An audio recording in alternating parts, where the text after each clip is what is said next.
Someone asked me, how do you learn the basics? So this video is here to purpose that. The first thing I always say is look at what you know. If you don't know anything, the first thing you can do is look around you. If Chase Bank, Ford, McDonald's, Apple, Facebook, Square, Google, and Target, all of these are companies that we use every single day. And I'm pretty sure if you're watching this, that you use these or you see these every single day. So it's not hard to see that these companies are reputable, as opposed to other companies that you may not know a lot about, and someone is telling you that it's going to go up because they're going to make this and that, and you actually don't know. It's a lot different. So look around you, look at what you use, look at what other people use, look at where money is going. What do people pay for? If you were to go into your bank account, bank account app, and you were to see your transactions, what does it look like you're paying to? And so you can look at those online, see if they have a stock, and if they do, you can buy that stock, right? Now, there's a time and a place to buy a stock, and usually it'll go in sectors. So sectors will have their days.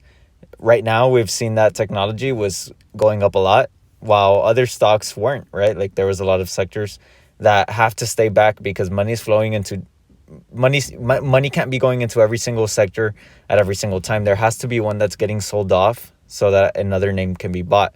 So you have to think of the market in terms of sectors. So if you're thinking about Facebook, Google, Nvidia, AMD, all of that, that's going to be XLK, that's going to be technology. So if you see that technology in general is undervalued right now, let's say it's cheap. If it were to be cheap, maybe you want to look into technology and then buy a stock that you know within that. So think of the market in sectors. Look at all of these tickers, XLY, XLI, XLP, etc., and then see which one looks undervalued. Try to see which one looks cheap. Then how do you know that? Well, this is a chart that shows you the economy in the stock market. It kind of goes together. So this is just to further the point that there is a time and a place for each sector. Usually the market thinks ahead. So when the market starts going up, you can expect that the economy is going to start doing good soon. And that's why these stocks were getting bought up. And then, at the top of the market, you'll see that materials, energy, consumer staples are doing good. But then at the bottom, when you're at the market bottom at a full recession, that's when technology is doing good, discretionary, etc. So maybe you don't understand this fully. It doesn't matter. You can go watch a sector rotation video for that. But all I'm saying is there's a time and a place to buy everything.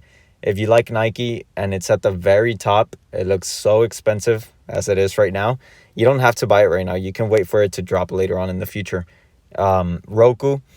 Roku is in the technology sector. If you want to buy Roku, you don't have to buy it right now. Right now, it just hit an all-time high. That's closer to the top of the stock. You don't want to buy a stock that's at an all-time high. You want to buy it when it's closer to its lows, because every stock has bad days. You want to buy it when it hits those bad days. Buy weakness and buy flat. So buy weakness. You don't buy a stock that has gone up 60% in 2 days, 60% in 3 weeks. You don't want to buy a stock that's at the top. You don't want to buy a stock that already got bought up. You want to buy it when it's weak and when it's flat. By flat, I mean that you don't want to buy a stock that's weak, but then it's also just barely starting a downtrend. You don't want to catch something that has just started its period of weakness, and let's say it's down 10%, so you're gaining a 10% discount, but then it starts dropping, and eventually you're down like 50% on your position. So you want to buy weakness, but you don't want to buy weakness that barely started. You want to buy it when it's starting to flatten out. So as you can see right here, accumulation would be weakness that is flattening out. So after a company goes down and then it's starting to base, as you can see in the accumulation, and then it starts going up, right? You want to buy at the accumulation period. You want to buy whenever it's kind of flat, whenever it's kind of weak. And usually those weak periods, those flat periods come after a big retracement. So if a stock was at 300 and it goes down to 100 and then starts basing, it starts moving sideways, it just starts going flat. That's when you buy in after that big retracement, and you can expect that the price is going to correct upwards a little bit, just as it does in this chart. You don't want to buy it when it already hit a top and then the markdown is barely starting. So if you see that red arrow, that's markdown. You're getting a discount, but that discount is going to keep getting discounted. The price is going to keep dropping. So you don't want to buy at the top at a discount. You want to buy at a bottom at a discount, right? Now, it doesn't mean you know how to do that. Doesn't mean it's going to happen every single time you try it. It just means that you're increasing your odds of not losing. Best thing you can do is go on stockcharts.com, use a daily time frame and 6 months chart. This is usually the default setting. Type in the ticker that you know. If it's Nike, it's Nike. If it's AT&T, it's AT&T. And then divide the stock into 4 parts. So I talked about this in another video. I think it's titled How to Win. Let's say you're looking at this chart. It has nothing on it. You want to divide it into sections. So you can see at the left side of the chart is flat. It starts an uptrend and then it flattens out again. Usually you want to buy a stock when it's at the bottom of the range.